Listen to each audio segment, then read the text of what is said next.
नमस्कार मंडळी, तुम्हा सर्वांचं स्वागत आहे माझ्या ब्लॉगमध्ये. मी सौ आशा हटवार. तर मंडळी, आज संध्याकाळी लौकीकडे लक्ष गेलं. लौकी तोडून आणली आणि मुलांच्या फरमाईशनुसार आज लौकीचे वडे केले. मस्त तांदळाचं गव्हाचं पीठ दळून आणलं, ज्वारीचं पीठ दळून आणलं आणि मस्त अद्रक लसूणचं पेस्ट करून मस्त लौकी किचली आणि लौकी मिक्स करून मस्त पीठ मिक्स केलं आणि मस्त बनवले वडे.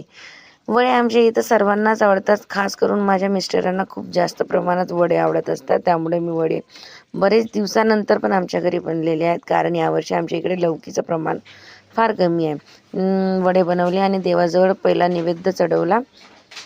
तुम्ही पण चढवत असता का नैवेद्य? आमच्या इकडे पहिलं प्रथम देवाला नैवेद्य चढवला जाते आणि त्यानंतर लेकरांना खायला दिलं जाते.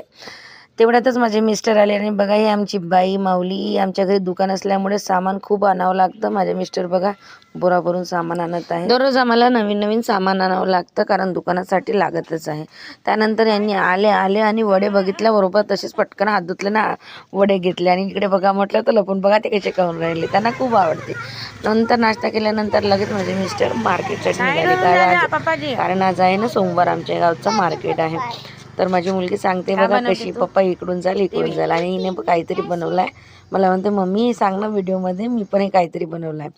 त्यानंतर मग हे गेल्यानंतर मी म्हटलं बाकीचं उर्वरित काम करून घ्यावं. वडे बनवलं, दुकान बंद केले आणि तेवढ्यातच माझे मिस्टरही आले आणि त्यांनी बघा थैली पिशवी भरून मस्त मार्केट आणलं आहे.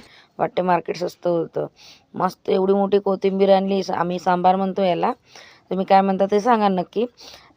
मग गाजरही आणले, आता गाजराचा हलवाही करायला लागते. आणि हे बघा पपई आणली मस्त, आता माऊलच आहे. आता टमाटरही मस्त आणले, लौकी गोबी सगळंच आहे पडलं. आता मस्त आठवडाभर मार्केटची टेन्शनच नाही.